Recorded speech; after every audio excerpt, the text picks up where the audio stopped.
ببینید میم در قسمت برنامه اکسل تکست فانکشن. در تکست فانکشن اولین موضوع نوشته است چی؟ کلین. کلین به خاطر پاک کردن است.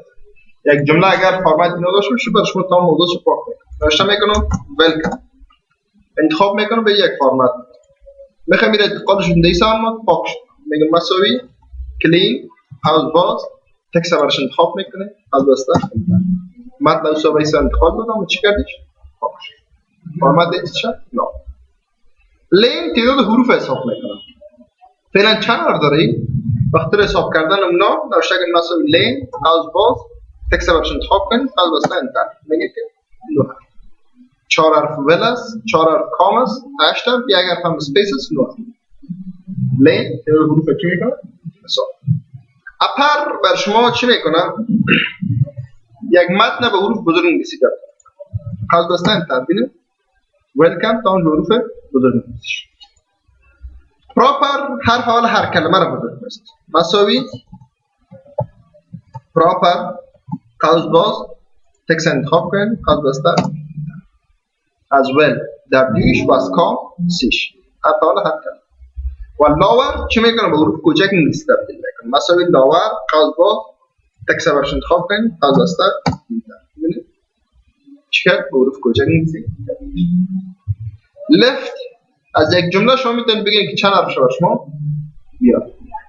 میگم مساوی لفت قوس باز یعنی تکست ماست کاما نام کرده چند حرف بیاد میگم 4 حرف قوس بسته انتر. از طرف چپ 4 حرف بیاد تنها چی میشه؟ و اگر از طرف رایت میخوایم بیارن مساوی رایت قوس باز تکست ورش انتخاب میکنم بعد از اون کاما چند حرف آورده شد؟ من 4 حرف. 4 حرف از طرف راست آورده شد تنها چی میره؟ کام.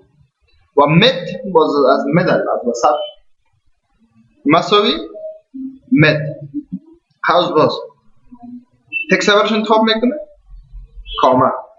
اینا رو اینجا ببینید استارت نمبر است. میگه مد یا مدل هدف شما از حرف چندم است. شاید چندم شد وسط این خود تعیین نیست کدام است. شما خودتون داشته این میکنید وسط رو. مثلا میگم از حرف سوم وسط فرض کنید. چند حرف بیاره نام کنه. چند حرف بیاره از حرف سوم شروع کنه 4 حرف بیاره. کال دسته ببینید از سوم شروع کرد 2 اینجا یک دیگه 3 و یک کم اسپیس 4 نمبر رو یا فرضاً میتونم برش بگم که 6 نمبر ببینید یا از سوم شروع نکنم فرضاً از چندم شروع کنم از 4م شروع کنم یا اگر نمیارم این مد ریپلیس چی میکنم؟ ریپلیس جاگزین میکنم. فرضاً اینجا نوشته میکنم که ویلکم تو کابل. میام در این قسمت نوشته میکنم مساوی ریپلیس قوس باز. ببینید بر شما چی میگه؟ میگه تکست اون در کجا است؟ این تکست است. کاما استارت نام ریپلیس که میکنه از حرف چندم شروع بچه 4 حرف اینجا 4 حرف اینجا 8 حرف اگر پام اسپیس 9 حرف یک اینجا 10 دو تا می 12 یک اینجا 13 پس از چندم شروع شد؟ از 13 میگم شروع شد بعد از 14 شد. و نام کاراکتر چند حرف از کابل؟ 5 و چی تبدیلش کنم؟ نیو تکست میگم با هرات تبدیلش کنم از دستان ولی این ویلکم تو هرات. اما ببینید اینجا ما گفتم از 13 شروع شد نه یه اسپیس حساب داشت. اگر من میره بگم که 13 از چند شروع شد؟ از 14 شروع شد درست میشه. بجای ویلکم تو هرات ویلکم تو بجای ویلکم تو کابل ویلکم تو هرات داشت.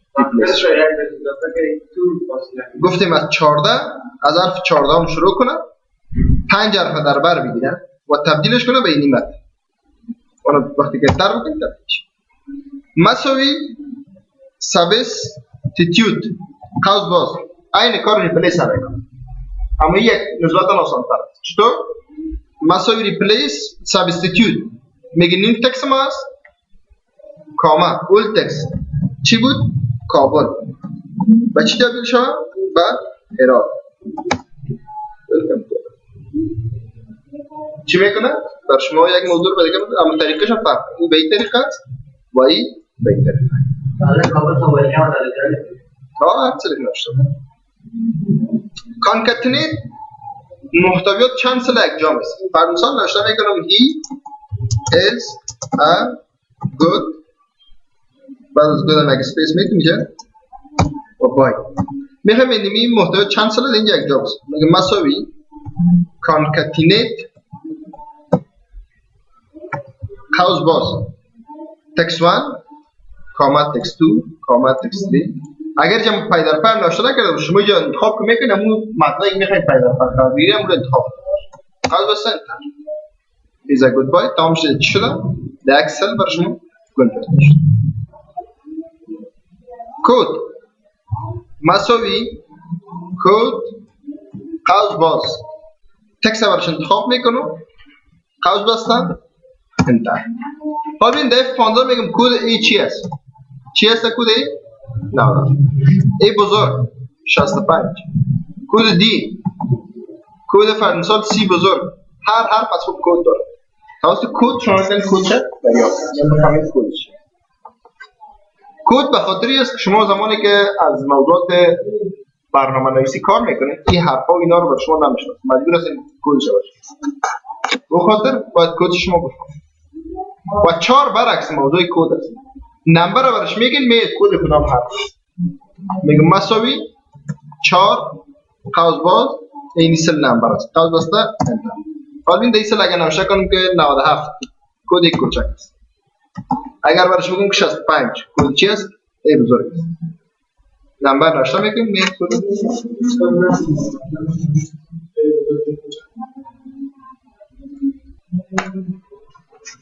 ببین موضوع بخش بعدی n کپی پیست میکنه تا یک نمبر مساوی n قوس باز قیمت برش انتخاب کنیم قوس بسته در اون نمبر از چه باید کپی پیست و تی باز تکست بر شما چی میکنه کپی پیست مساوی تی یعنی تکست از حساب بر ما انتخاب کپی پیست موضوعات n و تی به شکل میکنیم.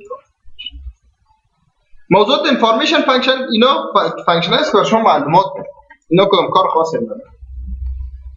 مساوی info قوس باز دبل کوت چی دایرکتوری دبل کوت قوس بسته انتر سپلش دایرکتوری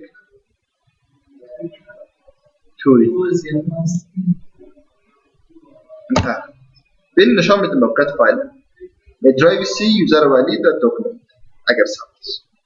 numfile تعداد شیت‌های دارم نشان میده. مساوی info قوس باز دبل کوت چی numfile دبل کوت قوس بسته انتر. چند شیت داره؟ 3 شیت. اگر فرض کنید ما 5 شیت بسازیم حالا باز دوباره یک دبل کلیک میکنم اینجا چند شیت می‌داره؟ سیستم در مورد سیستم بر شما معلومات میده. مساوی info قوس باز دبل کوت سیستم دبل کوت قوس بسته انتر. سیستم ما داس است. پیسی داس هست پیسی که سیستم چی است؟ معلومات در مورد سیستم. OS ورژن مساوی info قوس باز دبل کوت OS ورژن OS operating system معلوم و ورژن operating system تا نشان میده. ویندوز شما 32 بیت اینستال شده بر شما معلوم. و recalc calculation option شما در فرمولا که خونده بودید اینجا نشان میده. فعلا اتوماتیک است. ببین اگه من نوشته کنم مساوی info قوس باز دبل کوت recalc دبل کوت قوس بسته انتر میگه چی است؟ اتوماتیک است. اگر بیام در بخش فرمولا اینو تبدیلش کنم به منور حالا دبل کلیک کنم انتر میگه چی است؟ منور است. اگر اتوماتیک تبدیلش کنم نشان میده. و موضوع دیگهش به نام چی است؟ ریلیز است. ریلیز باز ورژن آف سیستم نشان میده. مثلا info قوس باز دبل کوت چی؟ ریلیز دبل کوت قوس بسته انتر. ورژن ویندوز شما ریلیز چند است؟ 15 است. اون اگه می‌خواستید بفهمید در کامپیوتر برید در درایو سی در بخش پروگرام فایل و آفیس ما چند است؟ 15 است. اون بر شما دیگه انفارمیشن یا معلومات بخش‌ها موضوعات کار بکنید ان شاء الله روی من و درس‌ها